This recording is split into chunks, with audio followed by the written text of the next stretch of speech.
To regular meeting of the Guam Public Utilities Commission. It's February 26, 2026, 6:30 p.m. All commissioners are present this evening. And first order of business is approval of the minutes of the December 22nd, 2026 special meeting and the January 29th, 2026 regular meeting. Do I have a motion? Motion to approve subject to instructions. Thank you, Pete. Second? Second. Mike seconds. All in favor, say aye. Aye. Motion passes unanimously. Next item is GWA docket number 2405. We have an ALJ report on the process and boundaries for determination of adjustments for annual true-up of GWA's 5-year financial plan, ordering provision number 8 proceeding, and a proposed order. Fred? Sorry, Mr. Chairman, I have to recuse on the GWA. GWA is a client of our long-term and pending litigation. Thank you, Mr. Pangilinan. You are so recused.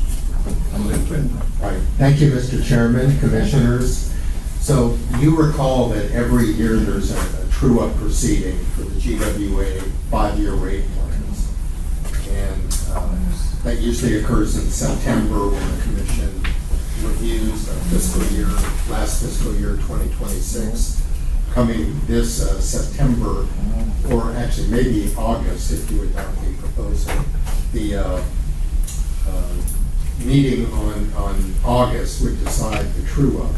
So in the last true-up proceeding last year, in September, the parties had negotiated a stipulation. They also agreed that there should be a review done of the procedures in a true-up proceeding, including what adjustments could be made in the true-up proceeding.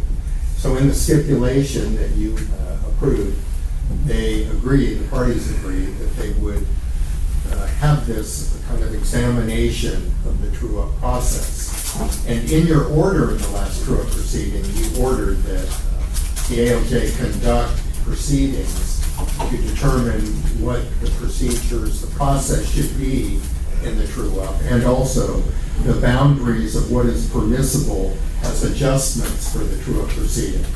So pursuant to that order, starting last November, I conducted a number of conferences with GWA.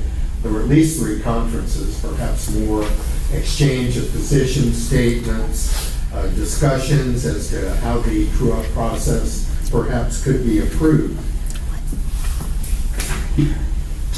And there were position statements filed. So part of the materials before you tonight, I took the main position papers parties had filed in this true-up adjustment proceeding that we conducted.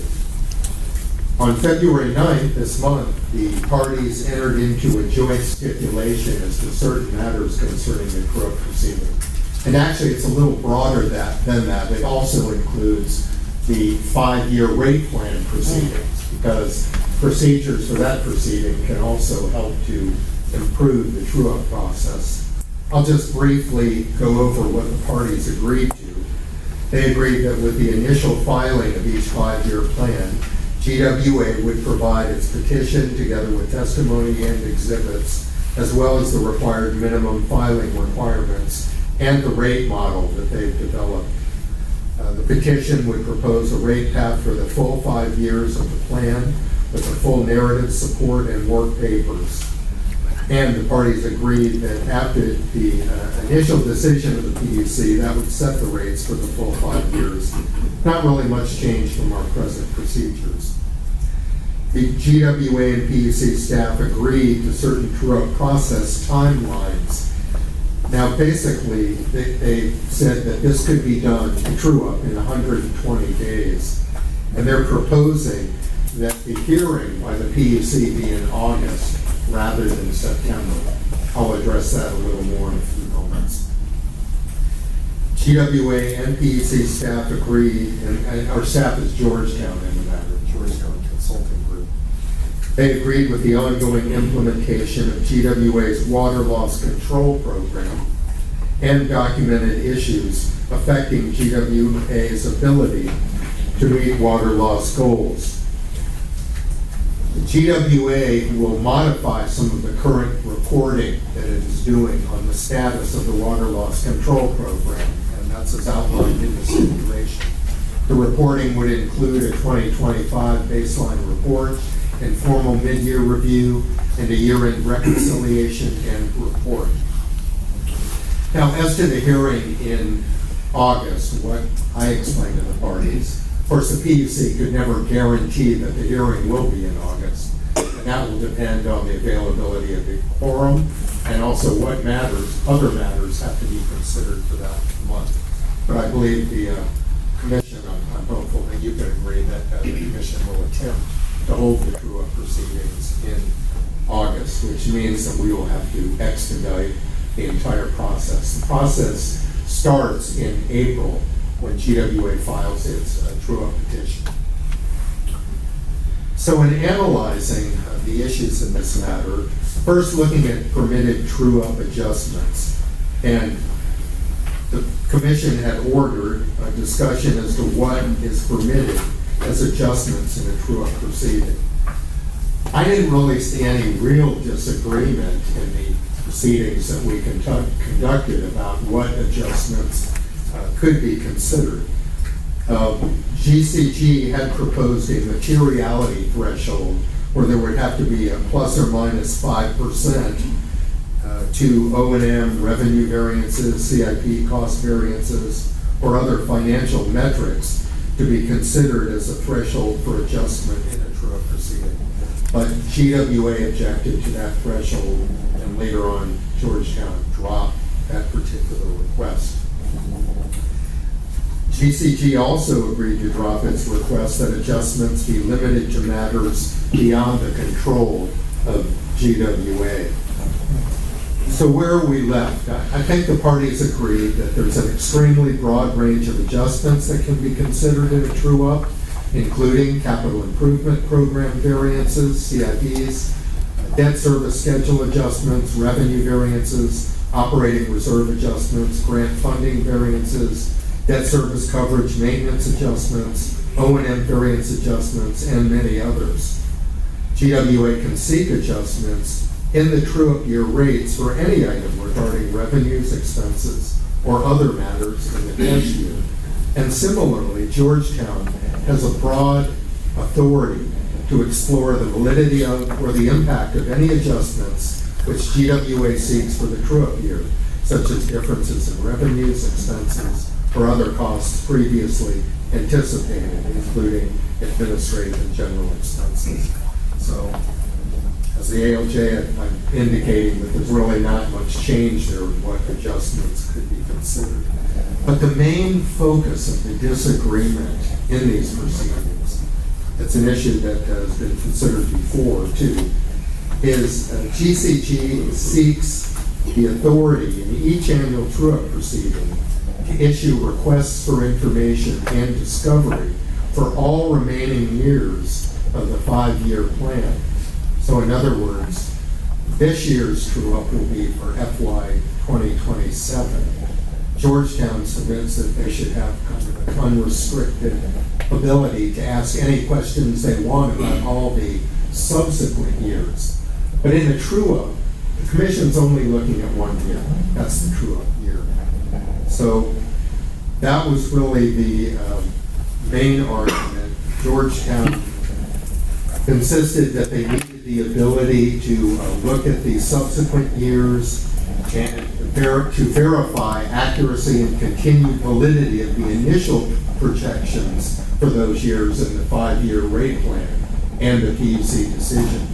They wanted to overlook again all of the additional, what we call the outlying years, not the rate year, but for example, in 2027, the outlying years would be 2028 and 2029. However, GWA contended that the annual true-up is intended to address differences between projected and actual results for a single year. And I've looked at the history of the true-up proceedings a lot.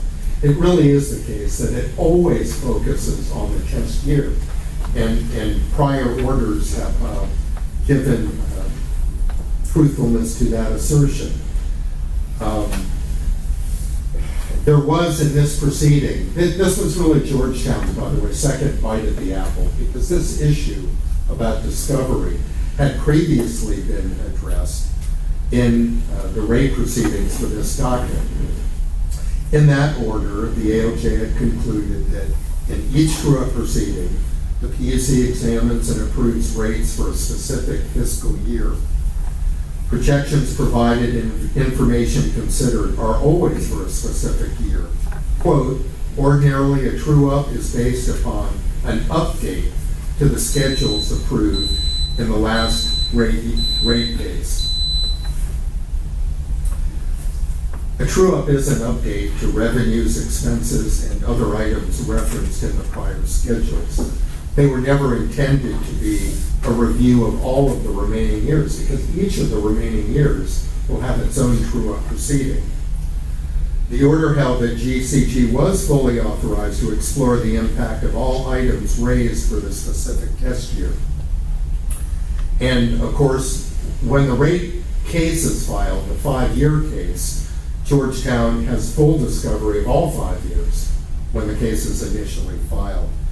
But the ALJ felt that to expand discovery for the remaining years, that's going to delay the proceedings, that's going to make them more complex, and really is an inefficient way to do it, because each of those years will have its own separate true-up proceedings. So after 2027, it'll be the true-up for 2028.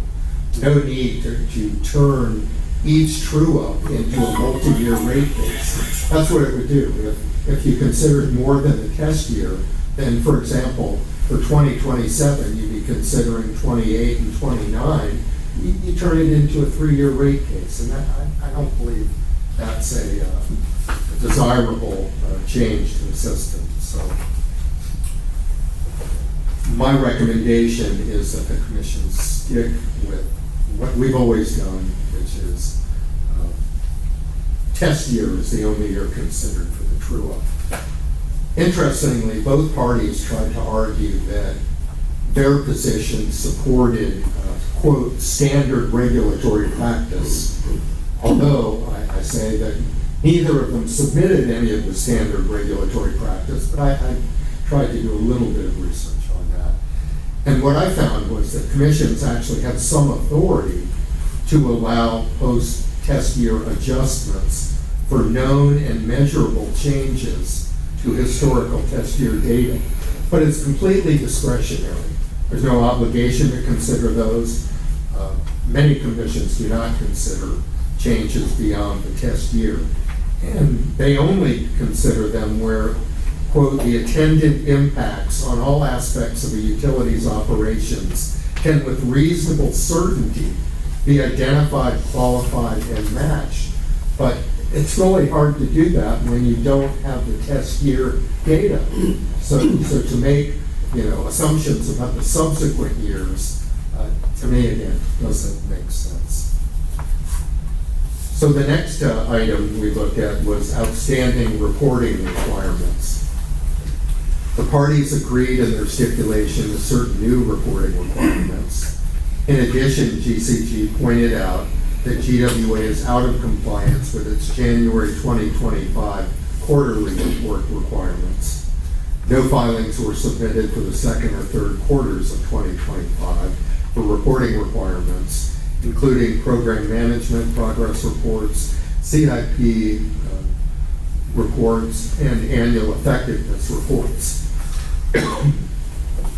GWA General Manager Miguel Bordallo had agreed that GWA will bring all outstanding reporting requirements up to date by the end of February 2026. And since it is already February 2026, I will ask you in the order to approve the deadline for March 2026 to bring those reporting requirements up to date. Another dispute involved the RAM model. This is the model of all the changes in the test year each year.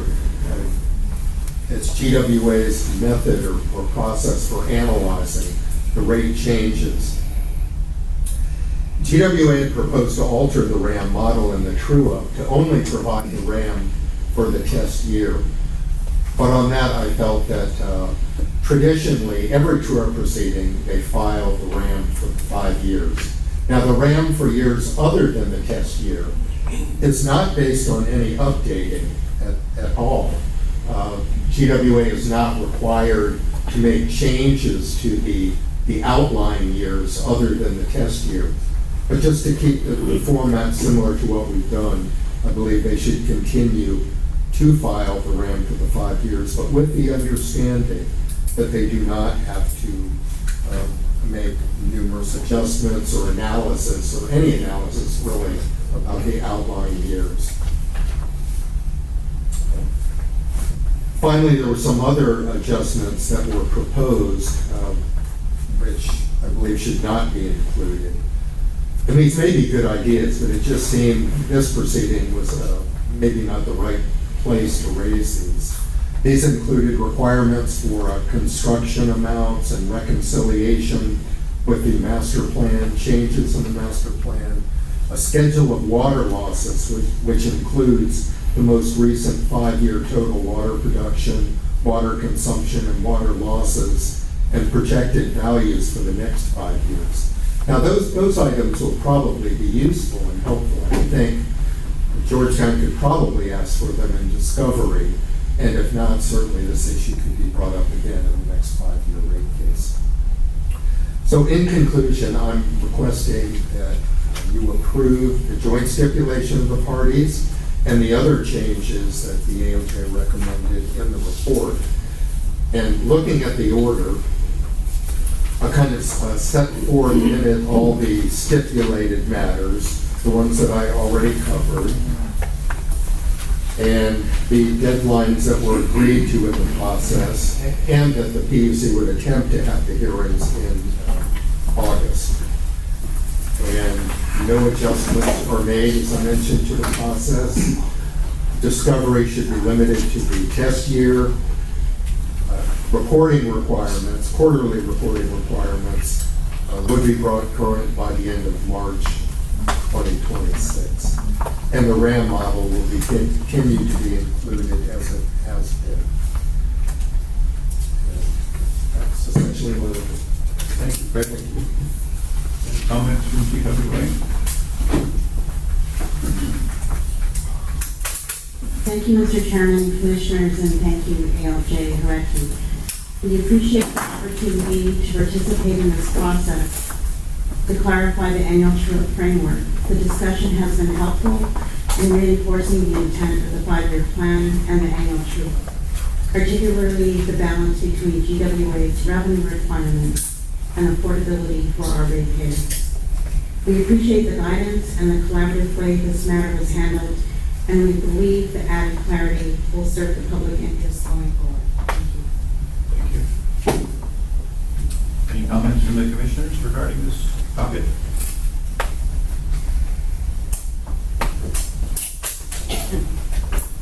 I know the big outstanding issue was looking at the outlying test years. Our ALJ has resolved that issue to everyone's satisfaction.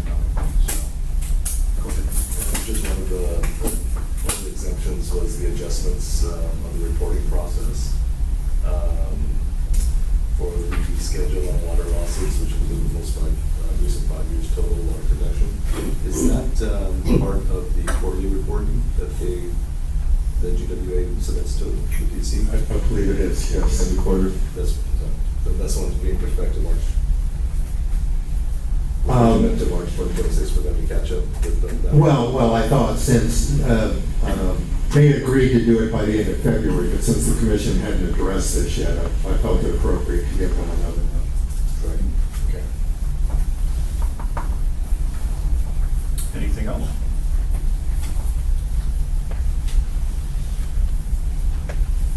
If not, is there a motion? 2405. Motion to approve GWA docket 2405. Thank you, Pete. Second?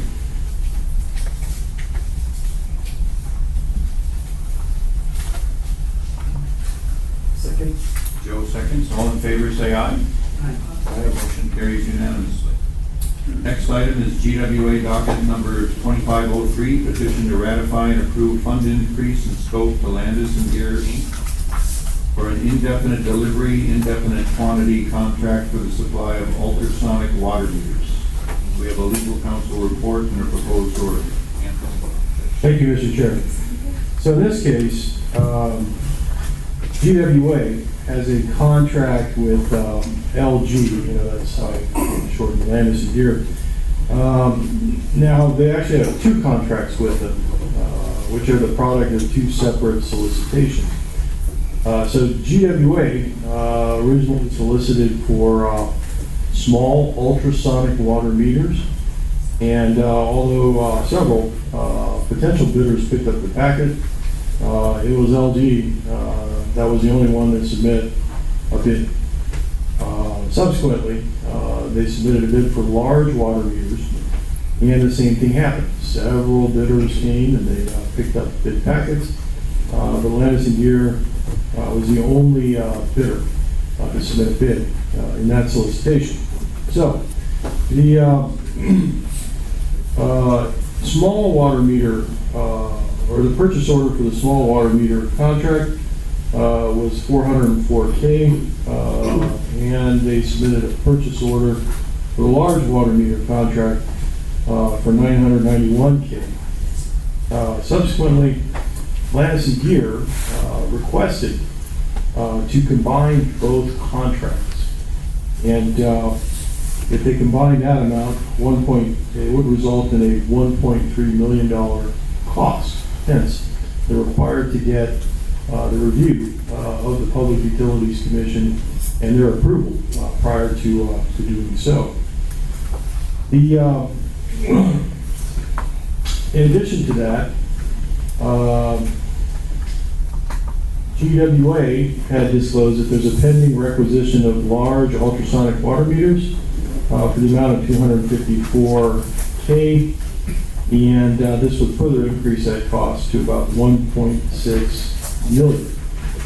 Now, on January the 27th, 2026, the CCU issued their resolution 07-FY2026, which basically authorized GWA's management to enter into a contract combining the two purchase orders for the amount of $1.3 million. They also authorized GWA's management to purchase additional large ultrasonic water meters for the amount of $254K.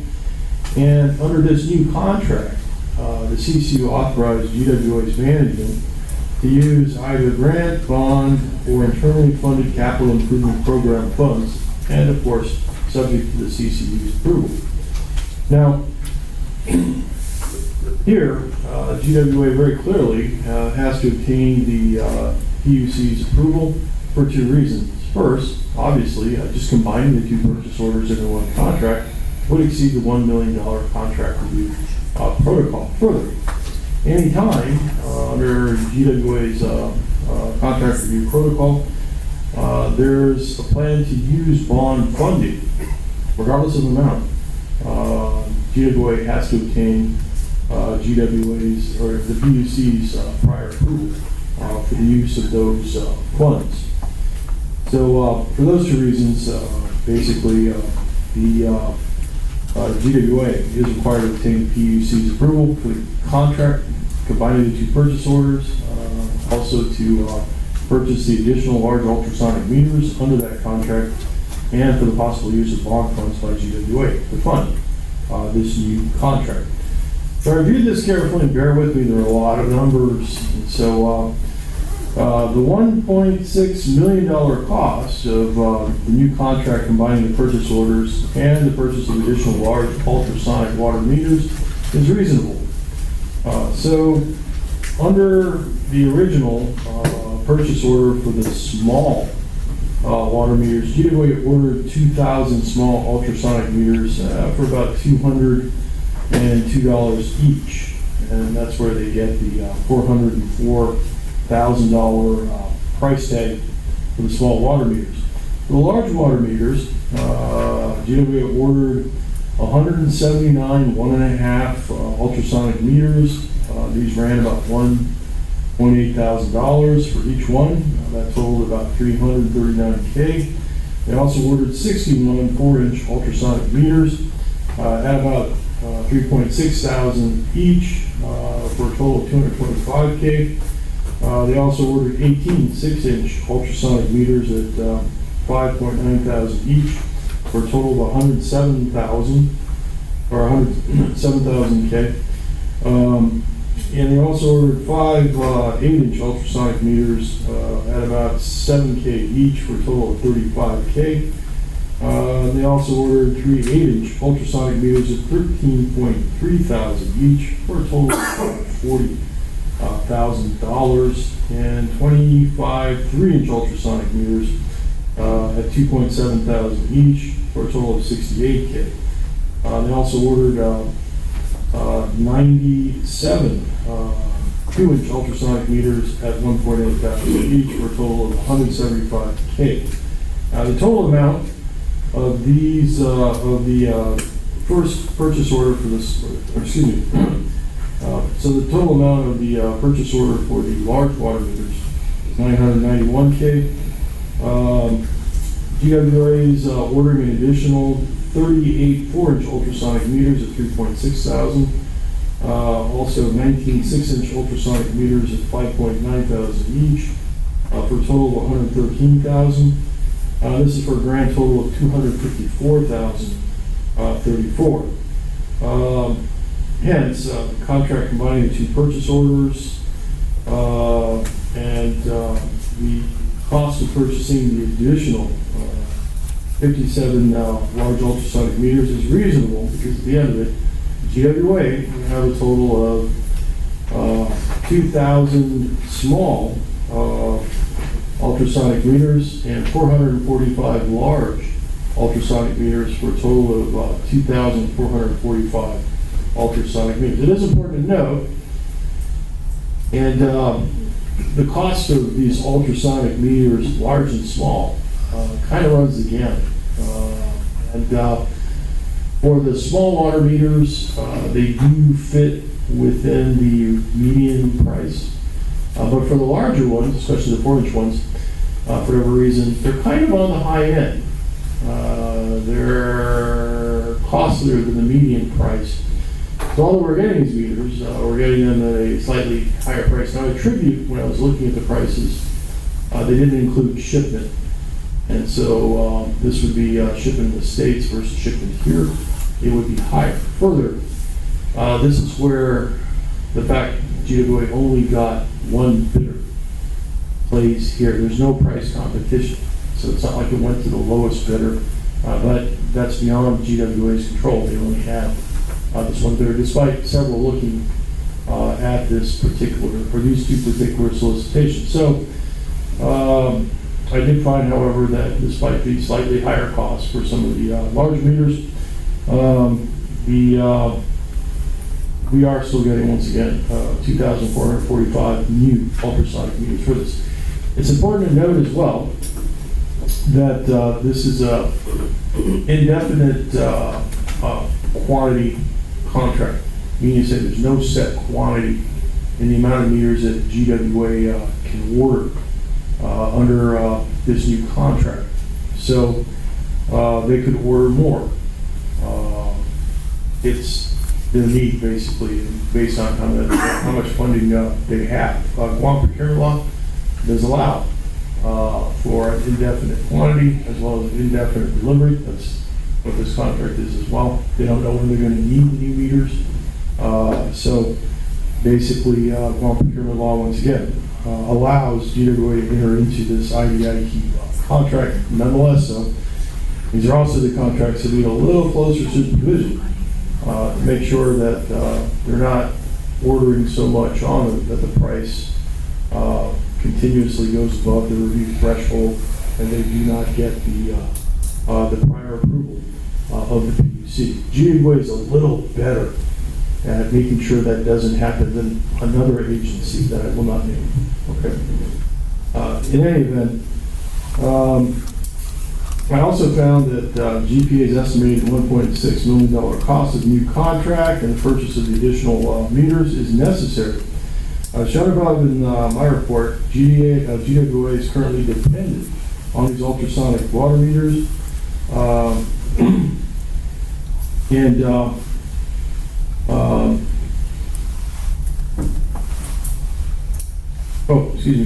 found that the new contract is prudent. Both the contracts for the separate solicitations allow, or they both state that no other agreement, statement, or promise not contained in this agreement and addenda will be effective only if it is in writing signed by the party in charge. So they allow amendment to both contracts, and that would include the scope, so they could be combined. Finally, GWA's request is necessary. Once again, GWA is dependent on these ultrasonic water meters to accurately measure water consumption and bill its customers for water service delivered and replace the aging meters on GWA's drinking water distribution system. Hence, the new ultrasonic water meter contract combining purchase orders and the purchase of additional large ultrasonic meters is necessary. So I did recommend that the PUC approve the petition, and there's a little bit of an anomaly here as well. So under the contract, GWA's contract review protocol, they are allowed to have 20% over any approved amount by the PUC. But in their petition, as well as in the CCU resolution, they only ask for 10%, which falls within the 20%. The CCU is allowed to limit them if they wanted to. So in the order, we're going to go with the authority given by the CCU and basically authorize them to have a 10% contingency versus the normal 20% in their case. And I apologize, I just also noticed there are a couple places that say GPA in the order that should say GWA. I will correct that. Both in the legal counsel report and the order. Yeah, I'll fix those. Okay. So, subject to your questions, commissioners, I recommend that you approve their petition. Thank you. Thanks, Anthony. GWA. Thanks, AJ Gaucho, members of the commission. So we view this more as just an administrative petition. We had no intention of going over the contract protocols when we did the initial procurement. Large meter procurement came a year and 3 months after the first procurement, and it just so happened that the same bidder that won the first one won the second one. And at their request, because of the length of time it took to get the original contract through their system, they recommended that we combine the contracts and do an amendment. They thought if we were to do another contract, it might delay the process. So that was the reason for their request to combine these contracts. As it relates to the IDIQ, it's not our intention to go beyond this current authorization. Once this authorization runs out, we believe we will already have another procurement issued for meters. So we do have some future plans for both purchasing additional large and small water meters, as well as converting our existing AMR endpoints to AMI endpoints. So that would be basically riding on the Power Authority's grid with our data collection from the meters. So you'll be hearing from us in the future on that topic. With these meters, Chris, will you need to drive-bys anymore, or you'll be able to pick this up? We will until we come to you for the AMI conversion, which will be this year.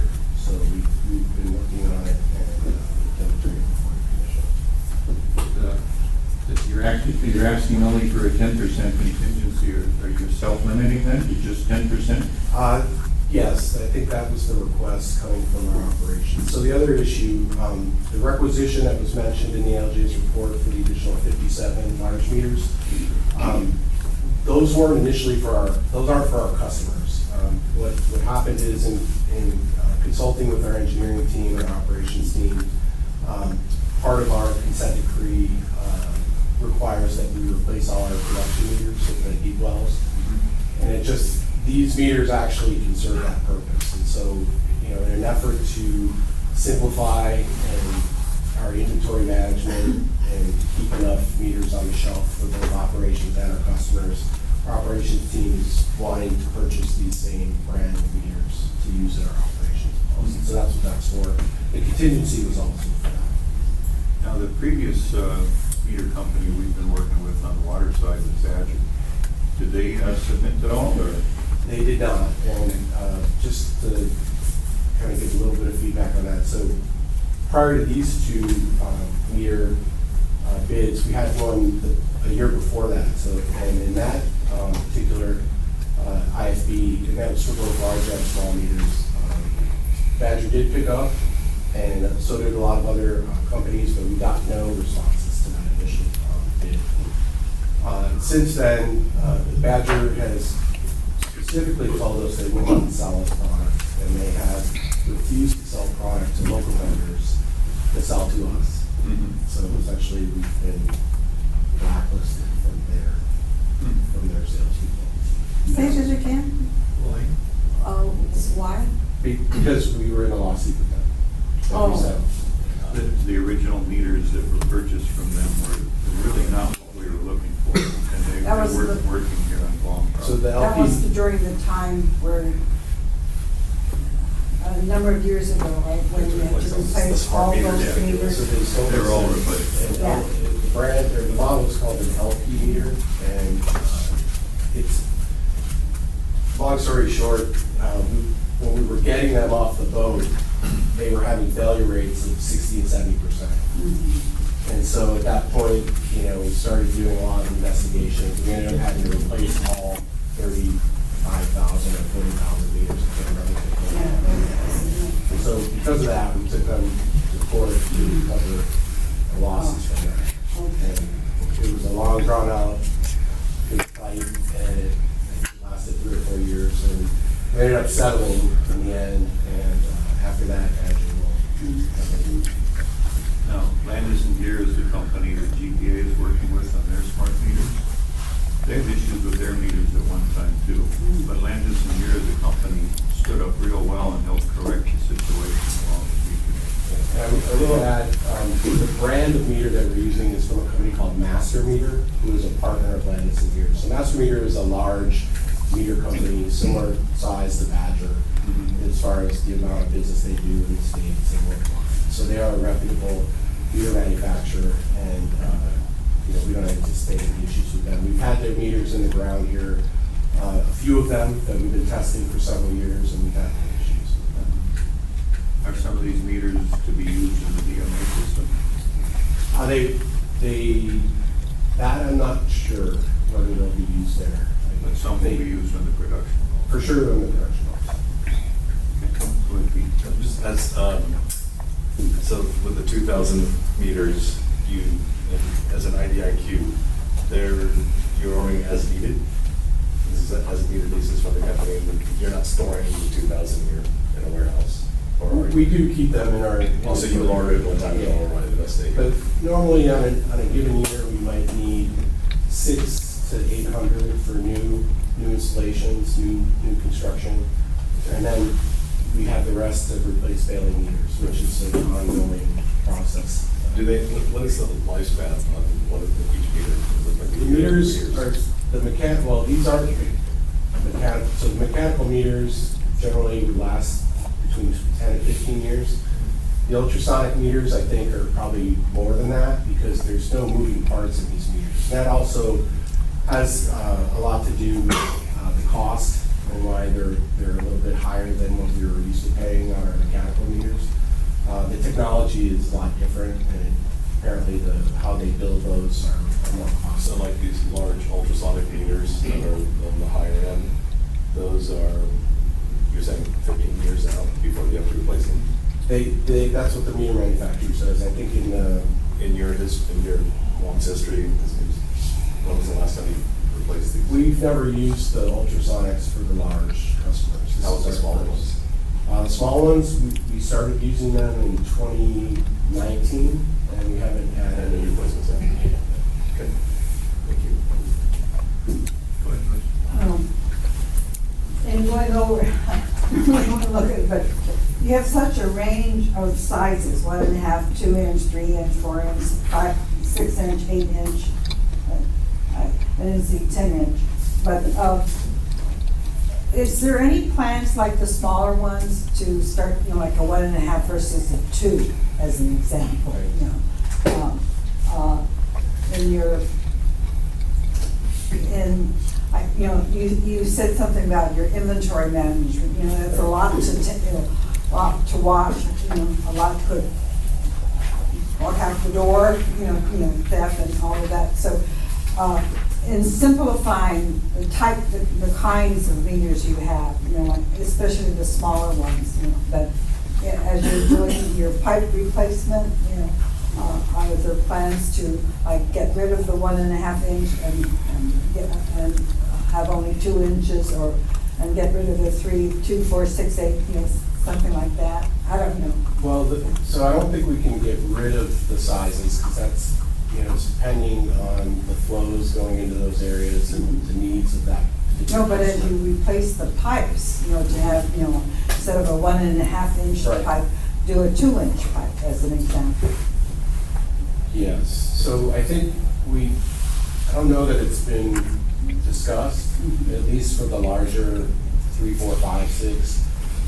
We definitely have talked about it for the 3/4 inch, inch, 1.5 and 2 inch. So the reason you don't see an inch meter on here, and we do have that, is because this model, the 1.5 model with master meter, you can actually make an adjustment to it, so it'll work with both the 1 inch pipe and the 1.5 inch pipe. So that's why you only see the one size in here for those. But we have talked about it. We generally try to, when the customers come in, we'll try to talk them to either a 3/4 inch or a 2 inch instead of the in-between. But it's really up to the customer and also the engineering team if they feel it's a larger one's needed, or if they can, you know, a lot of times they want to go with the smallest one because that's the cheapest for them on both the installation and for the rate as well. So, but duly noted, we'll definitely have that discussion with our engineering team about the type of this one. Thank you. Go ahead, Joe. So what's the current stock level of meters? For the 1.5 inch, I believe we're probably down to maybe 1,800 or so. And then on the large meters, we just got the shipment in maybe 2 weeks ago. So we've probably installed maybe about 15 or 20 since then. So I think we're probably operating a little bit under 400 on the large meters. And then you have an upcoming equipment for additional meters. Correct. Is there a certain stock level that you're trying to get to? Well, what we're finding is that so you've got there's 2 parts to the meters, right? Right now, there's the water meter itself, and then there's the endpoint that transmits the data from the register of each meter. And we're having a huge failure rate right now with the endpoints on our value meters. So right now, our read percentage collection is probably around 87%, which is not great. So now the dilemma that we're going through right now is, do we just buy the AMI endpoint and splice it into the old Badger meter, which may be 5 years old, 6, 8, 10 years old, or do we just buy the meter and the endpoint and then replace the entire thing? Because the cost difference is not that great.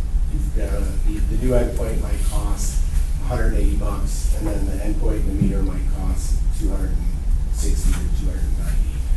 So I think what we're going to do is we're going to go with an aggressive meter replacement program on the Badger meters and just move them all over to the ultrasonics, and that's what you'll see when we bring that procurement to before you move the AMI. Okay. That's the plan. Anything else? Motion to approve the WA docket 2603. Thank you. Joe seconds, all in favor, say aye. Aye. The motion carries unanimously. Thank you, GWA. Thank you. Next up is GPA docket number 2605, notice to the Public Utilities Commission relative to the approval to increase the limit to the repair and overhaul of the Navy-owned Road Bay Power Plant We have an ALJ report and a proposed order. Please, Rick. Thank you, Mr. Chairman, Commissioners. Just to give you an overview of what's going on with the Arrowhead Navy-owned power plant. So you addressed this matter in GPA docket 2417. And in that docket, GPA had indicated they had a request from the Navy to do certain repair work, overhauls on the Arrowhead plant. The Arrowhead plant, by the way, consists of three 6.8 megawatt Wärtsilä diesel engines. But I believe maybe only one of them is working at present. But in that prior docket, 2417, GPA had mentioned that they have something called an inter-services government agreement with Navy. And what that agreement says basically is that Navy, if they need certain work or repairs, they can come to GPA and ask that GPA do the work for them on the plants. It's clear under that agreement, though, that GPA doesn't pay anything. All the cost is paid by Navy for the services of GPA, for the services of Wärtsilä, for any parts. Everything is paid for by the Navy. And not only that, before GPA does any work, they have to get the money up front from the Navy. So it's basically a government-to-government cooperative agreement, but it assists. And the Arrowhead power is used both by Navy and the island-wide power system. So it benefits everybody. Previously, in docket GPA 2417, the matter involved was the overhaul of two of the diesel units, Wave 1 and 3. And there was a certain cost for that. Navy had approved $1.8 million for that. And that overhaul service was performed. But the problem was, afterwards, there was a fire in the number 2 unit. And now, at this point, the number 2 unit is pretty much inoperative. Some of its parts are going to have to be shipped off island for repair, and the costs have greatly gone up. In the prior docket, GPA filed a request pursuant to paragraph 2 of the contract review protocol. Now, normally in the contract review, the PUC approves requests by GPA to expend money for procurements or whatever services it's looking for. But paragraph 2 involves the situation where GPA receives funds. It could either be through grants, through something like this, the Intergovernmental Services Agreement. And in that case, GPA still comes to the PUC, but the PUC doesn't do an ordinary procurement review. GPA is entitled to decide on the advisability or propriety of the contract on its own without prior PUC approval. But to do that, they have to file certain information with the PUC. It's basically three items that they have to file, which include the resolution authorizing the contract, an affidavit from GPA management stating that the contract does not produce an increased revenue requirement, and a narrative description of the contract. But they have not entered into the contract yet, even in the case that was even before you for today. But they have to submit those materials. So in the prior docket, they did submit all those materials. They had the paragraph 2B requirements, there was the affidavit of the acting general manager, the resolution, etc. So on September 26, 2024, the PUC issued an order in GPA docket 2427, holding that prior PUC review of PUC contracts with Navy and Wärtsilä and GPA, of course, were not required under paragraph 2 of the contract review protocol. Now, in this docket, GPA has indicated in its notice filed with the commission that there's an increase in the costs of the contract to repair and overhaul the eroding power plant. Because now there's substantial damage to unit number 2. I believe some of it's going to be shipped to the Philippines, and it's going to require close to $1.5 billion in repair off-site. And then in addition, to prevent burning of units 1 and 3, the OEM, that's Wärtsilä, recommends the cleaning and servicing, generator rewinding, in addition to the overhaul of each unit. So that's an estimated cost of over $500,000 for both units 1 and 3. Indicating the analysis of this matter, it's clear that PUC prior review of the contracts to increase the limit for the overhaul repair of the eroding power plant is not required. Again, this proceeding is under paragraph 2 of the contract review protocol. In this case, GPA has submitted all the materials required to proceed ahead. CCU Resolution FY 2026-08, which authorizes an increase in the contract with Wärtsilä to provide additional repair and overhaul services. The affidavit from the general manager was submitted, indicating that there's no increased revenue requirement. That's why there's no ordinary contract review, because under the law, GPA only has to submit contracts that could increase rates. And this is not a contract that could increase rates, because it's all paid for by the Navy. Paragraph 2 provides that GPA does have to provide the information prior to entering into the contract. So here we don't have a contract yet.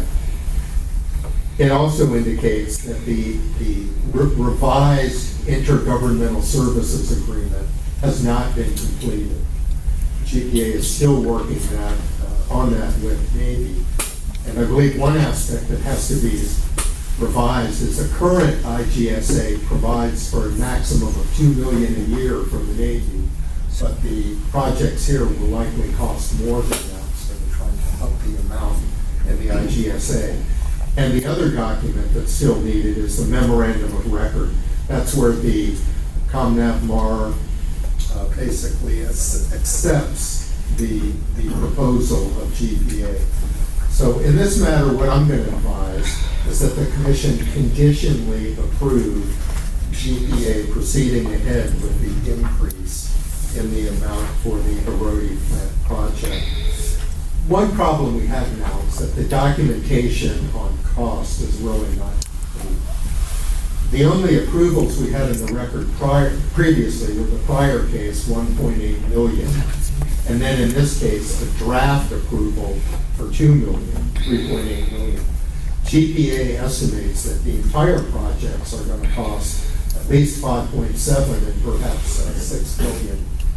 So I had asked GPA to provide some updated numbers, and they did. But as a condition of the PUC approval, you should request that they submit their updated financial information, and that when they have the completed contracts, they also submit those to the PUC. After I had filed the ALJ report in this matter, I was updated, and it turns out that Navy has already transferred $2.734 million to GPA, so it's more than the record had actually showed, and they did a breakdown of that.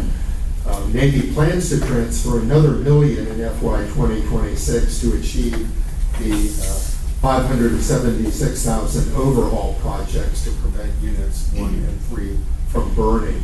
And then in FY 2027 to submit an additional $2 million.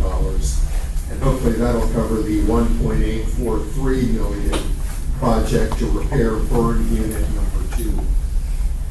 And in their email to me, Council Wallachuk indicated on February 19th, quote, GPA will perform no work on these projects until it receives Navy's written authorization, signed memorandum of record under the IGSA, and transfer of funds. So I thank GPA has covered all the bases, and I drafted a draft order for your consideration, which would authorize GPA to contract with Navy and Wansilla. The approval is conditioned on GPA finalizing and executing the IGSA and the memorandum of record, and further clarifying and explaining the total cost of these contracts.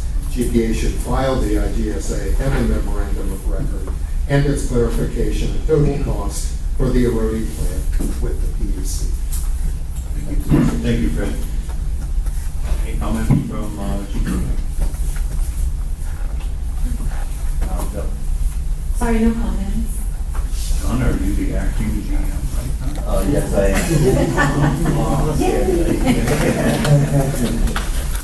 It hasn't gone to your head yet. am. Yes. I have a question. Fred, I got lost in the numbers again, and I know our order doesn't say it, so could you just recap? Well, one question is, this is significant repair. So after eroding, the eroding units are repaired, how much longer will it extend the life from X to Y? The extended life of the units, because these are very significant, right? It's like a major overhaul, like a complete redo. So it's extended for another, what is the present life now, and how long will it go beyond? I've got one of our engineers listening, and she's supposed to feed me the answers, but I don't know if she can hear you. I personally don't know that. I do know that whatever it is, it's worth the Navy's efforts, so, because otherwise they wouldn't be doing this. And they're paying for it. Yeah, right. But again, there's so many numbers floating around. Are you saying, Fred, that they're going to come back to tell us what the total cost is going to be? What is it going to, right now, with all the numbers floating around? All right. Well, how much are we talking about at this stage? Because I understand that Yes. there might be contingencies and other things. So the record I had reviewed only showed 1.8 million approved for the prior docket for the overhauls. Okay. But in further explanation, the resolution in this docket Yeah. from GPA indicates a total cost, they estimate it's about 6 million. And elsewhere I've seen it 5.7 million. And then. And that's a significant, that's more than double the previous estimate, yeah. Yeah, but it's for different repairs Oh, too. right. Now it's for, the fire in Unit 2, and then also further overhaul of 1 and 3 to make sure that they don't have fires too. So there's a lot of additional work being proposed in this docket. And the breakdown, as I mentioned, that they gave me in an email dated February 19th was 2.734 million already transferred to GPA. In addition to the 1.8, No, I think that includes the 1.8. so you, And so then how much another- money have you received to date? It's 1.7. It's I'm sorry, 2.7. So you received 2.7, and you're estimating maybe the cost might be 6 million? So then they also are saying that Navy will transfer another million this year, and then 2 million more in FY 2027. So 3, 5, 6. Also, as for the useful life, these projects are going to bring the capacity up to 5.5 megawatts, but they can't say how many years it will extend the life. However, if GPA asks for it, Navy will share it with the island-wide power system. And the total estimated cost so far, all new and old projects, 5.7 million, with some contingency, which is why I think the Navy has been speaking about $6 million overall. Okay, so that's where the 6 million came in the resolution. So we're talking, and how many units are we? There are 3. 3, yeah, okay. And the combined 3 has how much in megawatts? So they were like, 6.8 each to start with, and so this would bring them to 5.5. And the majority of the Rhodey Park services the Navy? Mostly. Mostly, But they will share if we ask. yeah. Have you ever had to ask? Yeah, Long it's ago, been used very- before. Very many years, I think Yeah. 2015. Yeah, I said, It has been used in the past before. More recently? No. Thank you. Are these repairs, or is GPA gonna put these out for bid for these particular repairs, or are you doing it internally, or hiring somebody else? There's only one manufacturer, so they have to go with Wärtsilä. It's a Wärtsilä engine. Okay. So there must be a dealership in the Philippines, I think, that you're working with. I think so. I think it's a Finnish company. It is a so- Finnish company. So what's a computer system? They're pretty well known. So, and some of these projects are staggered out, like, you had like one particular one that was happening this year, some repairs, another one that was coming in next year. Yeah, And that's what I heard, in the following year again, there's another. finalized. Yes, that's really had to do with the funding and meeting acts. Right, so as those projects come to light, any, as inflation and any chance of those projects actually increasing. And so is that where that cushion is, that maybe willing to pay for that difference? Yes. The extent it goes up? Yes, so every time they ask for the work, we pay them a new proposal. Okay, So they takes a new proposal. okay, So they also recover, we also charge our cost, right, overhead costs. for admin The and. administration cost, not the engineering cost. Right. Going back to my question, okay, how many of the, so it's about roughly less than 20 megawatts that the Rhodey is putting out. Right now, because some units are down, how much megawatts do they have from whatever remaining Rhodey? I think one is really down, so there goes 5.5 at least, or 6.8, and the other two are chugging along. Hobbling along. Yeah. So are they using power from our system as opposed to the reverse where we're using from them? Oh, yeah, they're, Yes, yes. they're a 50 megawatt transmission level Yes, for the bulk of their power. The biggest customer. Oh, so they are using a lot more? Yes, they average about 52 megawatts now. On average? And right now, the Rhodey's are barely giving even 10, right? Okay. I think maybe 6. Oh, if at all. Yeah. And how long is this project gonna take, about to complete the overhaul and stuff? Oh, really?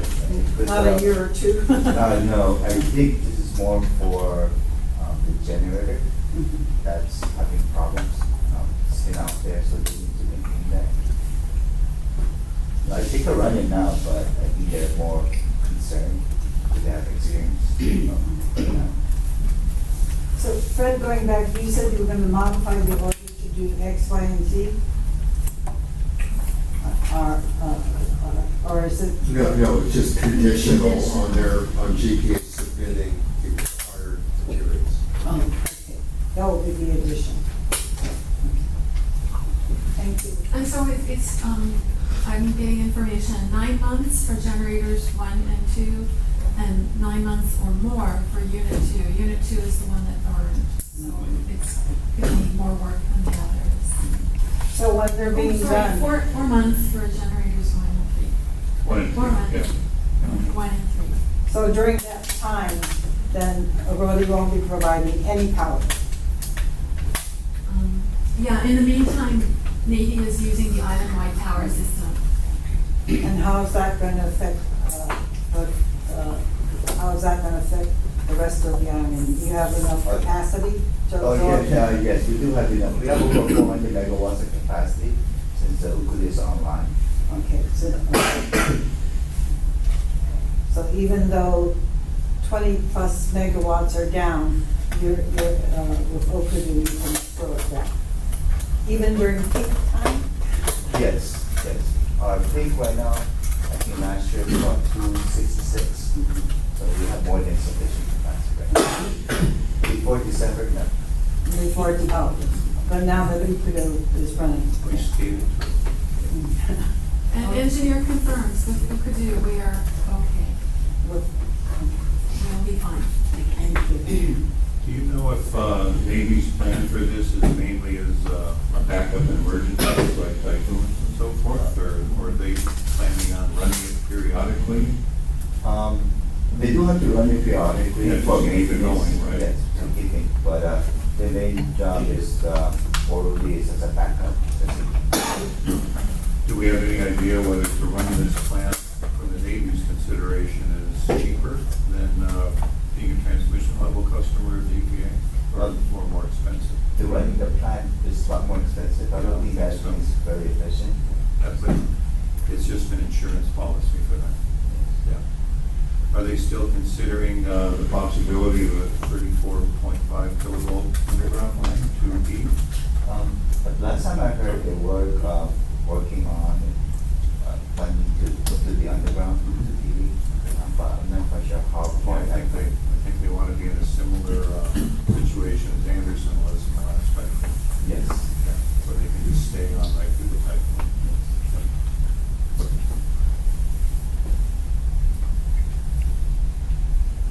And who's running the plant for them afterwards, once it's up and running, is that DZSP? I believe this has to be DCS. Do we have any employees in the plant Some retired ones who are now. who are working for DZSP? Yeah. Okay. Okay. So I have a procedure question for Fred. So, you know, I understand that the reason why the normal contract review protocol is not required, approval is not required because there's no expenditure, they're everything being reimbursed, DPA is not putting out anything. Yes. But I'm just wondering, why are we approving anything then? What is it that we're approving if approval, because it says approval is not required, they just have to provide the material. Okay. And then, Well, there's another paragraph, in paragraph 2, another provision that says within 30 days, the PUC could reject the contract. okay, so it's automatic approval if we do nothing. Yes. And so by approving, we're just making a record of the approval before. Yes, and then we're not rejecting within the 30 Because, days. Commissioner, the rejection is in 30 days, so this saves us 30 days. Okay. Well, we're already on date, we're in 20 days out already, right, because you submitted it on the 6th. Yeah, so it saves us 10 days, I guess. I'm just trying to understand why we're approving it if it's not required. And I don't, should we be approving something when the protocol says we're not supposed, we don't have to? Well, we're just authorizing them to proceed with the contract. And But I'm we not, don't, they don't have to be authorized, right? That's what the protocol says, it doesn't require a PUC. And if they submit the required material. I'm not sure when the 30 days starts running. It might start running today, and then that is kind of a long time. Oh, I see.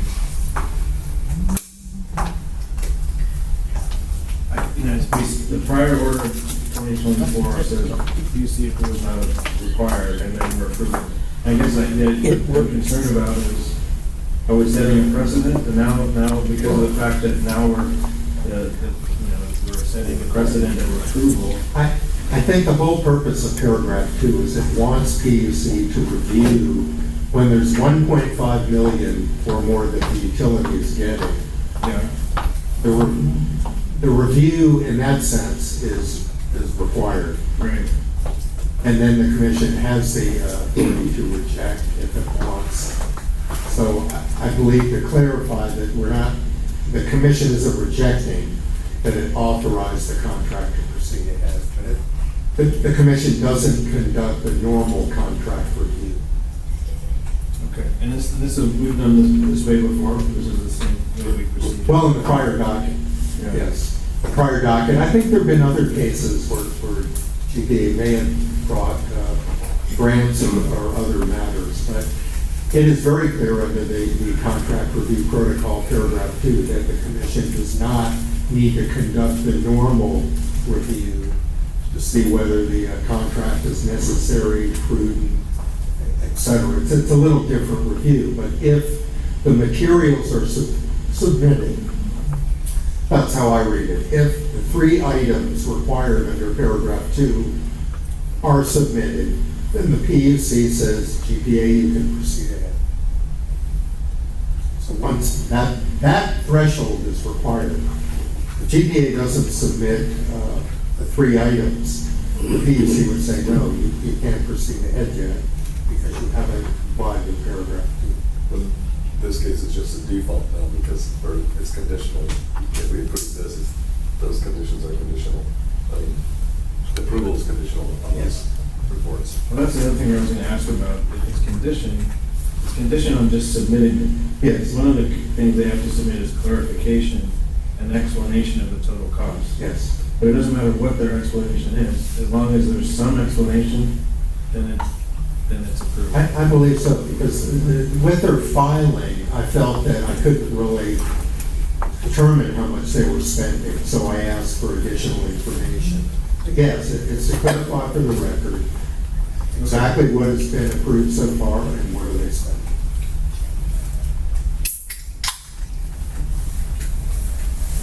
And so the review, once that's done, it will just be, did they provide an explanation of some kind?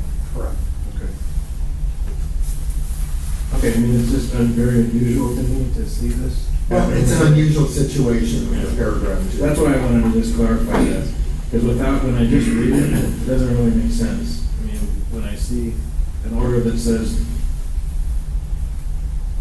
the contract review program is, the contract does not require PUC approval, and then the next sentence, PUC approved the contract. That's. Well, what paragraph 2 says is that GPA can proceed ahead without the prior approval of PUC. That's not the case in normal contract review. Right. Before they can proceed at all, they have to have approval, but Right. not in this case. And then if they submit the required information, they can proceed ahead. Okay. Okay, thank you. Then does the 30 days start ticking then? That's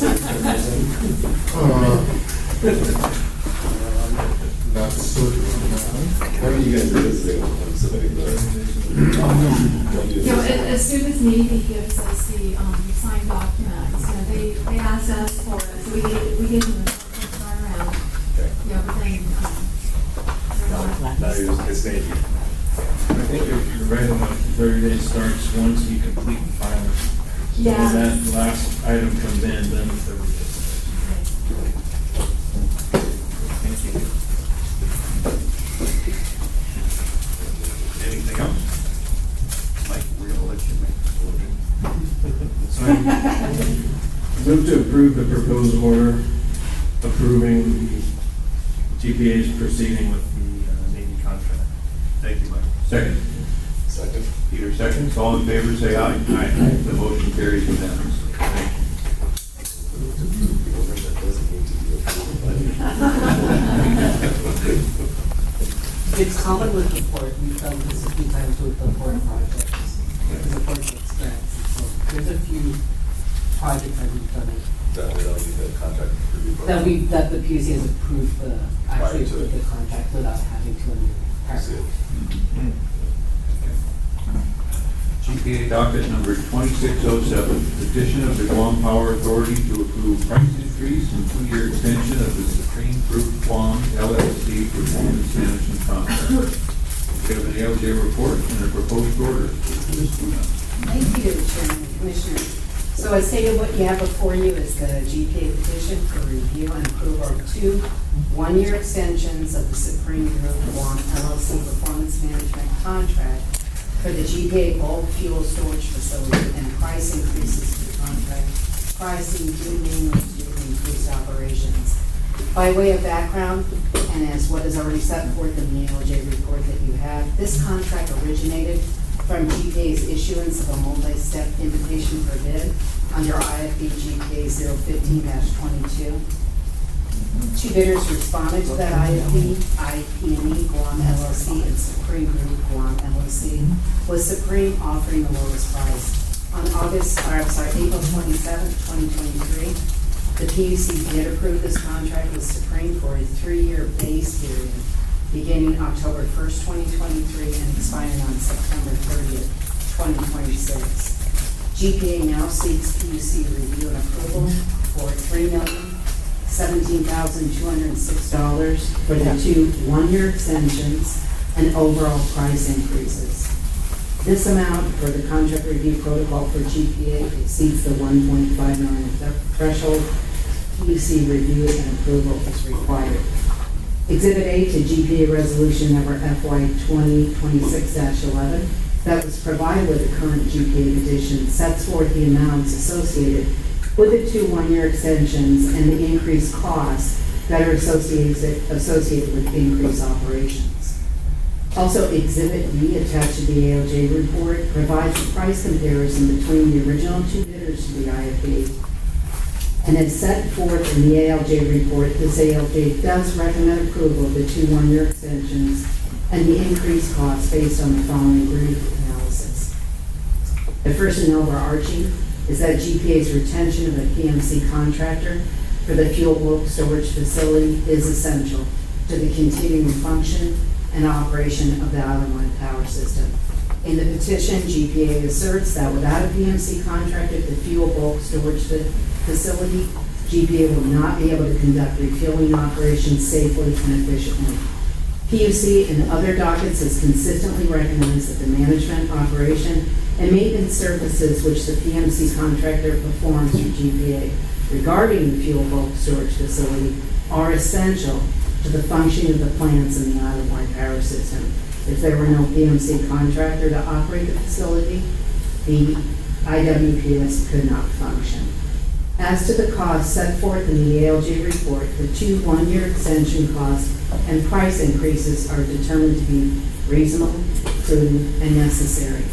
Looking only at the 2 1-year extension, Supreme was selected as the PMC for the GPA fuel bulk storage facility after a competitive bid in which Supreme offered the lowest price and was determined to be the most responsive and responsible bidder. The ALJ report filed herein shows that for the 2 1-year extensions alone, the bid submitted by Supreme is approximately $1,196,071 less than the original bid of IP&E. The pricing for the 2 1-year extensions of the Supreme contract in the ALJ's opinion is reasonable, prudent, and necessary. As to the price increases, the backdrop to the price increases starts in August of 2025, when GPA engaged Supreme to increase fuel pipeline operations on a 24-hour, 7-day-per-week basis as a result of the Ucayali power plant operations. Prior to this time, fuel transfers were focused on CAVRS units 1 and 2 and NBC units 8 and 9. Fuel transfers under the contract were limited to strict timeframes of 0600 to 1800 daily, with any fuel transfers outside of these hours requiring approval by the generation manager. The increase in pipeline operation has resulted in an increase in pricing for contract base year 2, base year 3, option extension year 1, and option extension year 2. In GPA's petition, the price increases are lumped together for base year 2 and base year 3 for a total of $338,807. The total amount for price increases for option extension year 1 is $334,259. The total amount of price increase for option extension year 2 is $335,711. The total amount of increased costs from the initial submission by Supreme and IFB GPA 01522 is $1,008,777. GPA engineer, in response to questions, provided that the O&M adjustment is due to the additional equipment that was installed for the Ucayali pump station, which included, but is not limited to, pumps, motors, pressure sensor switches, valves, and a new 21-kilometer pipeline from GPA tank farm to the Ucayali power plant. As set forth by the engineer, all these assets now fall under the maintenance and responsibility of Supreme per the original IFP. All of these new assets are critical mechanical and electrical components that require routine maintenance, spare part allocation, and operation support, which results in the increase in O&M amounts, the manpower amounts, and the increase in utilities each year. These are not just routine additions of equipment. The Upadu power plant, pump stations, and pipeline are critical infrastructures, essentially the lifeline of GPA's daily fuel transfer operations from GPA fuel bulk storage facility to the Upadu power plant. The price increases for the manpower, utilities, and adequate O&M is necessary to maintain reliability, prevent unplanned downtime, and protect the integrity of the IWPS. It should be known that even with the price increases, Supreme's overall value for the entire contract amounts to $5,740,000 and $525. As set forth in the ALJ report, Supreme's overall contract value, even with these price increases, is still $1,907,975 less than IP LLC's overall bid price submission in IFB GPA 01522. The price increases, as determined by the ALJ in the report, are considered reasonable, necessary, and prudent. Based on the ALJ report and the past history of this contract, this ALJ recommends approval of the petition. A draft order is provided with the ALJ report, and I'm available for any questions. And I think I did that in 5 minutes. Good job, very nice. Any comments from GBA?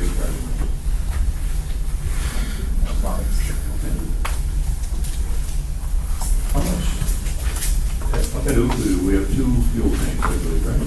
Yes. And how much do they hold for those Upadu power plants if they're running 24/7? He was designed for 30-day capacity at full load. With both the tanks?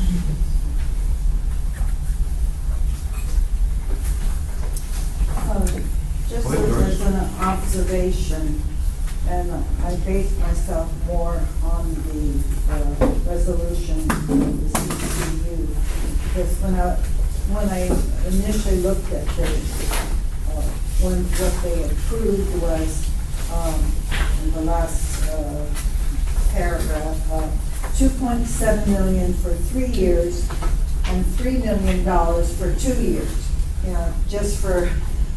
And I know now, based on what you said, that part of the increased operation is happening in year 2 and 3. So, because we're looking here at 5 years. So, when did you ask them to go 24/7? In year 1, year 2? I think it's on year 3. Year 3 is coming to an end soon, I think. If I may, it was August of 2025. They asked to go 24/7. Sorry, that's why base year 2 has the 15,000 increase, and it's broke down in the ALJ report, and also in the attached exhibits. Yeah. That's when you asked, that's part of the increased cost. It's So that's what I was trying to figure out. How much more was the 24/7 operation costing versus the previous? And that was a number I couldn't quite calculate in my mind. Basically the spreadsheet for. And August of 25, is that year 2 of the contract or year 3? Yeah, portions of the year, 1 month of year 2, and the year 3 will be up to this month from. Oh, okay. So we're talking, really 3 whole years of 24/7 versus the previous. And that was because of Okadu. Yes. And then going forward, after these, because we're now in year 3, Yes. and then we're 4. So going forward, this will always need to be a 24/7 operation. Yes. That really depends on how we load it. but we're bringing more renewables in the future in 2028, so that might be the number of consumption might be lower. But for next 3 years, we definitely need it for sale. For the next, you're gonna definitely, okay. Because your renewables are not yet online, yes. Okay, all right, thank you.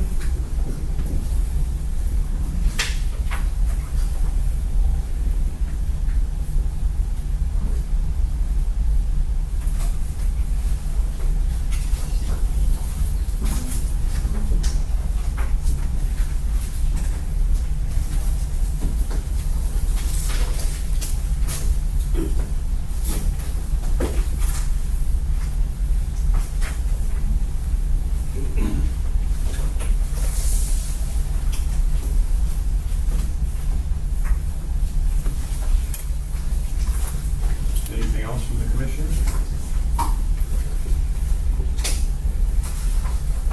Just wanted to make a comment on, congratulations on reducing it by a million something. saving another $1 million, almost $2 million. I was looking at the spreadsheet myself on that, so good job. And if there's no other discussions, I'd like to approve GPA document 2607. Thank you, Pete. Second to the motion? Motion.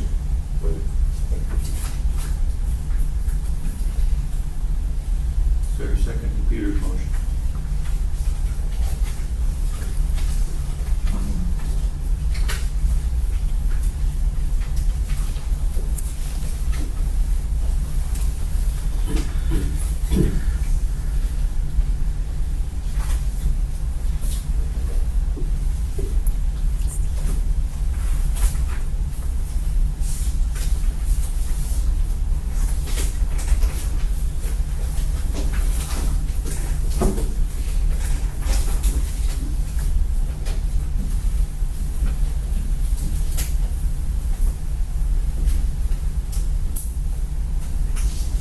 Any further discussions?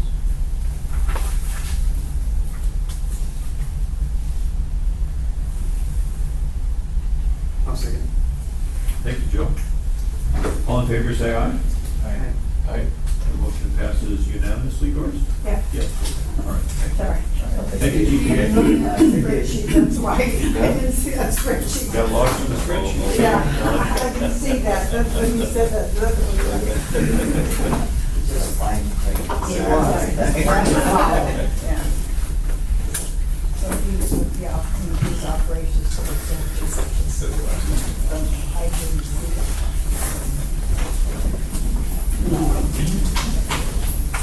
Next item is Guam Power Authority Power Quality Review Protocol. Anthony, anything Thank you, Mr. Chair. update on that? Maybe you want to stay for that a little bit, John. Yes.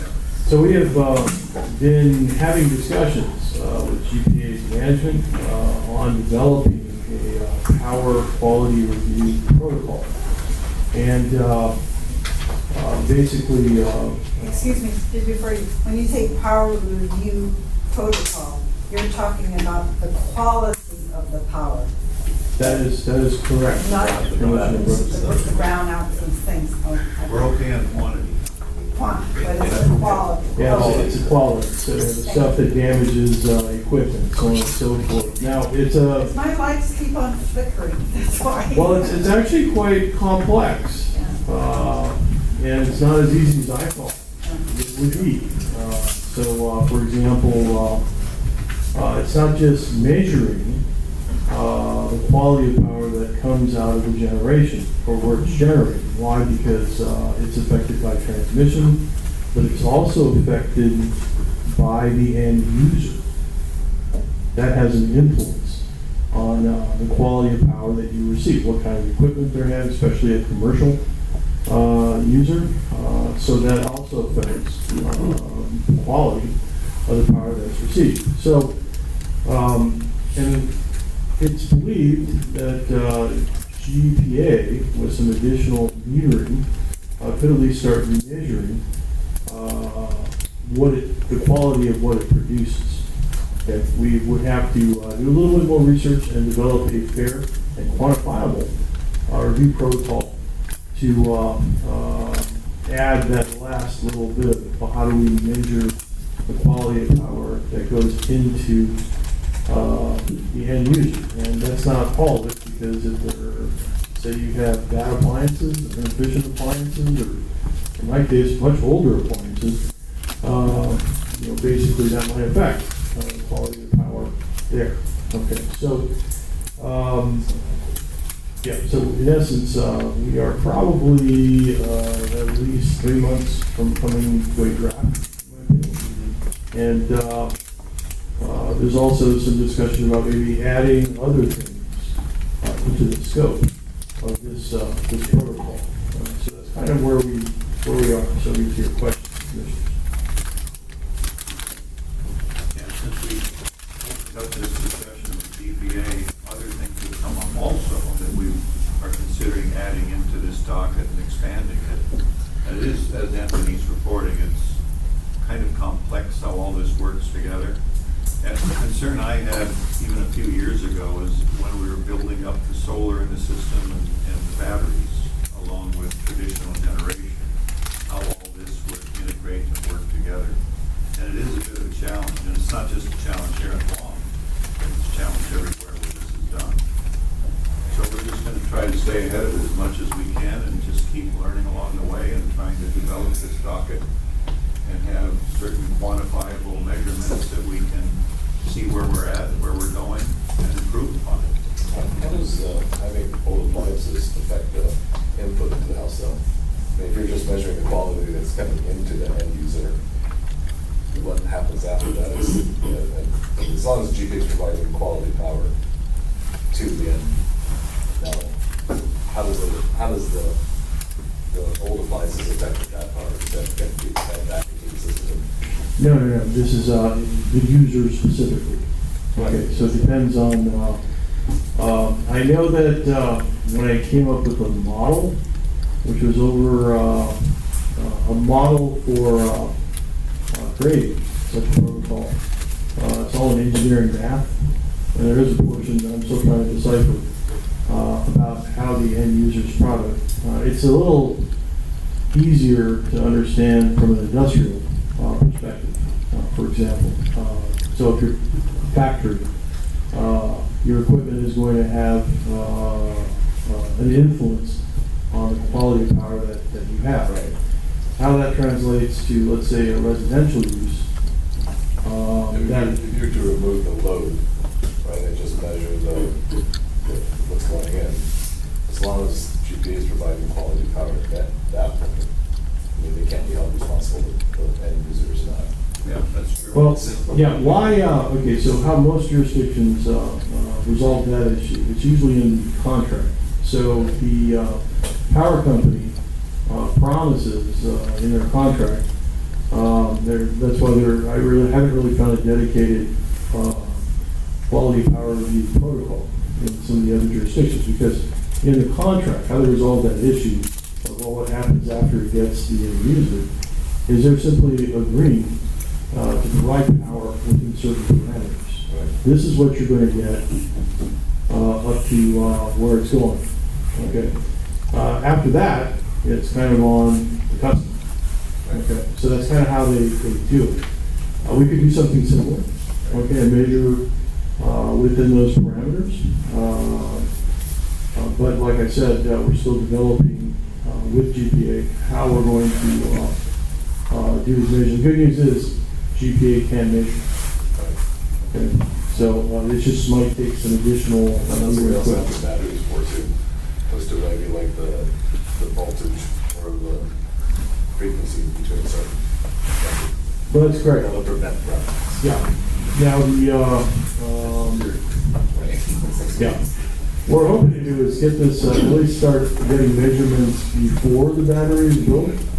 So in hopes of after the battery is built, these things that it's supposed to do, these goals of getting the battery in the first place, we can see if they're being achieved. Okay, so that's why we're trying to get this, at least some of it done, or at least drafted it within 3 months. Okay. Now, ultimately, we're going to have a lot of batteries, and there's probably going to be one master battery at some point in time. And so just integrating all that together too, just on the battery end of things. might be a bit of a challenge. So there's battery for storage and then there's battery for frequency. exactly.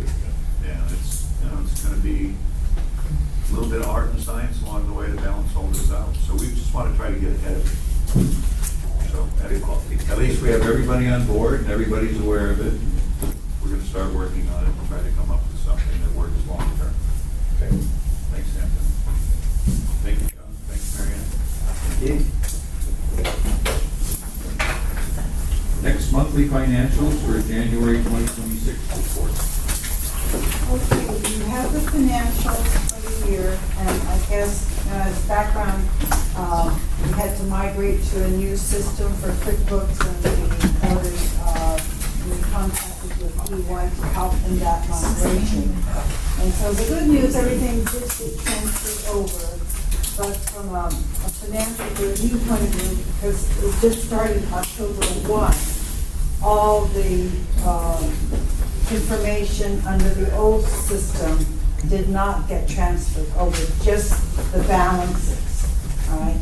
So therefore, for our balance sheet and our income statement, we don't have comparative systems for you to, if it could have been easier enough, if we had to use, someone with accounting to do, financials and get that information, but because we're just using primarily just QuickBooks and just showing what QuickBooks is doing. Because what most other accounting systems would just take the old and do their own financial comparative, but because QuickBooks itself is not able to do that, and that's just the way we've been reporting. What was the cutoff date for when we went to the new system? October 1. October 1, so we started Yeah, for this because year. originally we were gonna start mid-year, but then in talking with the staff and then EY, they said it would be cleaner if we did it as of October 1. Is it our fiscal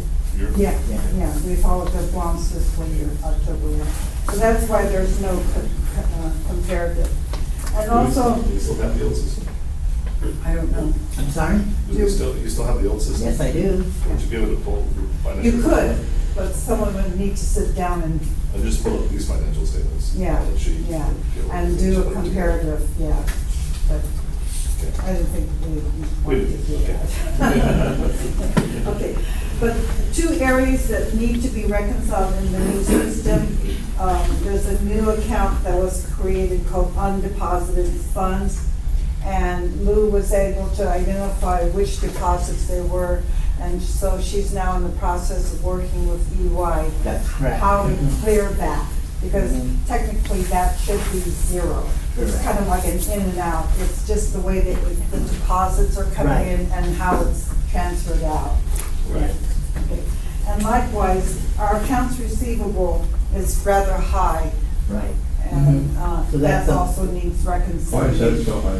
What's going on? We still have outstanding for our annual assessments from Docomo, PTI, and PDS. Yeah, Oh, but that's, okay. Yeah, those three. but that's very small by Yeah. comparison, not 200. Yeah, that's. 200 some, 252, yeah. Yeah, so that's why, so that requires some reconciliation also, some kind of adjustment. Right. So I'll be working with ENY tomorrow morning to Okay. get those two items that she had questioned and to make sure that we So can you're get it saying- accurate for the next. Let me know, No, when it should be like around 15. when you have further 60,000. information as to what the line items are on the outstanding accounts receivable. September let 3rd, me know. Yes, I will. Okay. Yeah, They was kind of, yeah. Again, that's in the new system. I know, EY took the information from the old system, right? Yeah. Yes. But, yeah, but were you able to cross out to figure out what was the 253? Because I know you identified the 29,000 is That's like the 5 or 6 yes. deposits. That's actually like a new, in the new books, that's a new feature. So when you take in payments, then you have to turn around and go into the deposit Right. icon and then click that deposit, so it'll go in. Right. As per the old QuickBooks, they didn't have that step. So it's a new step into the new books that we have. So I actually know what that amount is, and, I brought it to the attention of ENY, so that will get rectified also. I think the deposits are just for like, to clear, unclear. Yes. You just got like clear and unclear deposits, and then you just. Yeah. it So clears it that. it should be Because it zero. has, yeah, it has to be zero. You just every day, whenever you do your deposits, you just clear out the deposits. Yes, when I do my, like I take in a payment, but because when we transferred books, our books, we started, they had stuff in October, but we weren't utilizing the system properly because they were just telling me we're just gonna transfer and then, we'll work from there. So not everything was recorded as it's supposed to, that I have been doing in the current days. I would take a payment in and then it'll be on the deposit icon when I'm done, and I go back in there, make that deposit, it clears. But for some reason, I have like deposits in the amount of 29,000 some, which should be zero, but they are dated like October, September, so there's something, I can tell there's something wrong. During the transfer. Yeah, the way it transferred. Well, even into the new- the AR right. is kind of, this is. The AR is pretty much, This is 250. This is. the reason I see that amount high also is because there was a $68,000 that was transferred.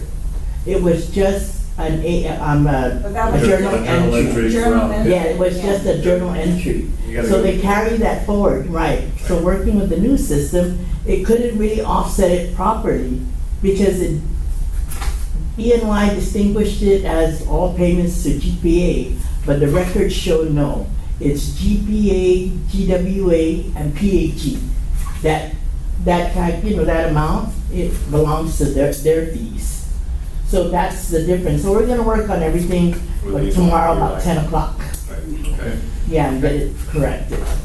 So those are the two items. Yes. Because our receivables, we've gotten paid by everybody except for those three. Three. Yeah. So our receivables should be much lower. Yeah, that's what it is. Yeah, Compared to the than that. previous, So I'm not sure what the offset's gonna be, probably gonna be prior year. Right, that's what I'm thinking. Yeah, it'll have to be prior year, because it didn't happen.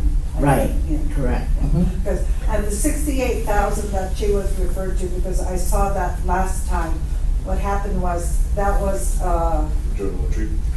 yeah, well, it got deposited in the wrong account. Right. The wrong Mhm. bank account. So I think it got deposited in the regulatory when it should have gone to the administrative or vice Vice versa. versa. Because I had questions, said, why are we writing a check for 68,000 for ourselves? Right. And so it was to transfer from one account To another. to the Yes. other. Yeah. Like when credit became a debit or something, and the debit became. a No, credit. it was just deposited into the wrong account. Okay, and then we had to transfer it, make a journal, well, we had to physically transfer the cash. That's why we wrote a check, because someone said, what is this check for? Right. Thank God we have a CPA. And then, okay, our income statement, again, you see no comparative. Well, let me rephrase. In the budget to actual, again, the system is prorating the income, but not it's prorating the income, and so the expense, from a budgetary point of view, is more in line. Whereas in the actual, it's not prorated because we received it all. So there's a little bit of a difference there, so I'm waiting to see a few more months before I can really explain it better. Okay, and then, and the income is actually higher than it should be because the regulatory income and expense is not fully offset. That's really an in and out, and we always zero, what we receive versus what we pay out always are equal, but we receive more reimbursements than we paid out to our vendors. And then, one more, okay. I'm sorry. Going back, we do have 5 TCDs, and we've been just rolling over the interest, so that's why it's up to 265, because on average, they're $50,000 plus interest. Yeah. So we've made a nice little bit from that for the last 2 years, and that has helped us also. So those are, so right now with our income at 511, that's going to gradually come down because we have 12 months of income, but only 4 months of expenses. So over time, that will come down to closer to 0, or we've been averaging maybe about 20,000, 30,000. Our budget estimate comes out right. Okay. And again, no comparison until next year. Yeah. Thank you, Doris. Thank you, Lou. Any further comments on this at all? Nope. If not, Looking forward to next quarters. Yeah. Next is resolution number 2604, relative to extension of administrative law judge services agreement with the Guam Public Utilities Commission. Fred? Thank you, Mr. Chair, Commissioners. So you passed similar resolutions previously. When I looked over things that I'm currently working on that are still need quite a bit of work, there really are a few. Of course, we handled the GSWA true-up protocol tonight, and there's the upcoming true-up, which will shortly start in April. The LNG docket is, as you know, that's a project that will involve $1 billion over a number of years, and there are 4 or 5 stages to it. I've been working closely with the concentric consultant advisors, and they're ready to put a report together, but we've been awaiting responses from GPA's consultant Stanley as to outstanding matters. What will be before the commission is whether to proceed ahead with the procurement. That's the next issue. But there are about 4 or 5 stages of issues, so I am currently working that. I meet with the consultant usually once a month. We've been slowed down by the slowness of GPA in responding to the discovery request, so They left. that's one. The net metering docket, that's been a while, on for quite a while, 2403. But there again, GPA's original request was really not documented very well. So they've agreed they're going to submit more information to proceed ahead. This is the idea of perhaps adjusting the compensation for the net metering customers, which is something that probably needs to be done. Right, transmission. They have an obligation of under a number of prior orders to submit certain reports and information. They've submitted some, but that is still a work in progress. And that's right now, if I'm not mistaken, to the advantage of the people who have the solar. That's right, 100%. Yeah. 1-for-1 compensation for every kilowatt they produce. They're compensated at existing GPA retail rates. And that's what solar is almost non-existent. Yeah. So they have an incentive. And we have the richest system of net metering probably over 50 states at this point in time.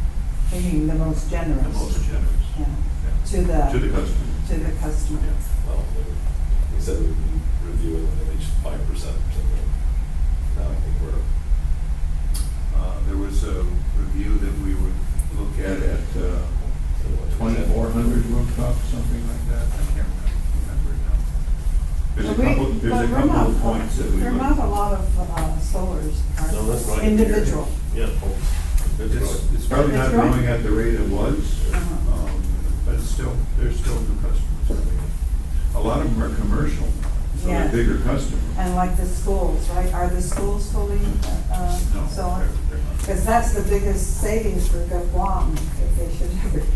Yeah, It's a savings for Guam, but a loss for GPA. right. I just mentioned some other matters that I've been working on pretty consistently, like the LEAC clause, telecom USF proceedings. I had some inquiries from GTA about a possible telecom rate case. Actually, they wanted to know if there was any way it could possibly be short-circuited, that I looked at the applicable rules and protocol, and no, basically, they want to increase the landline rates. Yeah, absolutely. So they will have to go through a regular rate case to that one out. Since I responded to them that they would need to comply with all the minimum filing requirements and schedules of the rules, I haven't heard back. So People have landlines now? I I, got rid of yeah, mine. increasingly less, and it's getting more, it's expensive for them to maintain them. Yeah. So, I don't even but know that was just a Just to say, wrong. possible issue. Nobody ever calls it. Well, ever since Jim died, nobody calls the house, you know, and he was the one that kept the recording, I never figured out how to listen to the recording, he always did that, and so, you know, so that's why I got rid of it, because I don't know how to operate that. So GTA's issue is just for the landline receive-like issues, not for their ICA. They only mentioned them. Okay. But that was a couple of months ago where I responded back, and I haven't heard anything. They were thinking of this some years ago too, but because they have to publicly disclose so much information, they resisted doing it for a long time. Right. Not sure why they kind of bundled that in, it's pretty clear. So this resolution would extend my services for a year. Okay, well, thank you, Craig. Any comments? Move to approve the resolution. Thank you, Mike. Is there a second? Second. Thank you, Joe. All in favor, say aye. Aye. The We motion welcome carries. your continued participation. I was gonna ask if we can cut it to 6 months. That's why I made the motion. Thank you, Mike.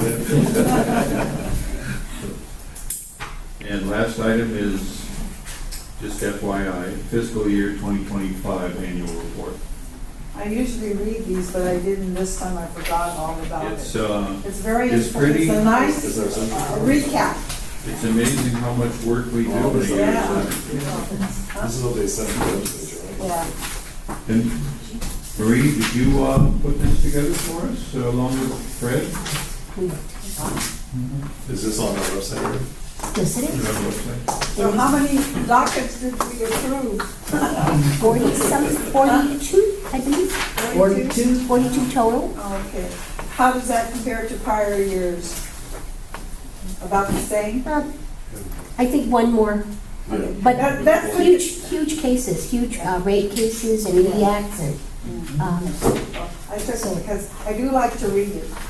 It's a memory refresher. Just like I read the December minutes going over. Oh, you did that? Discussed that? Yeah, oh, I said that, yeah. They said that. No, this was the meeting I was present for.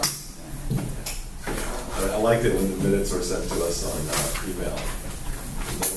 Yeah, do they send it, are you still sending the minutes? Who does the minutes? yes. It's I just like- Do you still send it prior? to- personal and PUC. Minutes. Yeah. Only in the binder. It's only in the binder, I never got the minutes in the email. Yes. It's usually the Friday before the binders are delivered with a notation to please add any Yeah, I'll double check, revisions yeah. prior, because we deliver the binders after 2. Because when it's like this long, I was like, just search my name, if I said that. Well, I started reading the December And it's minutes. in a Word I was just doc. like calling you up and I they're looked, like, kept on going, how many pages is this? You know, this January was like less than half. Real quick, is there a motion to adjourn? Second? Second, all in favor? Thank you very much. Thank Joe, I don't care for it. you. Yeah. It's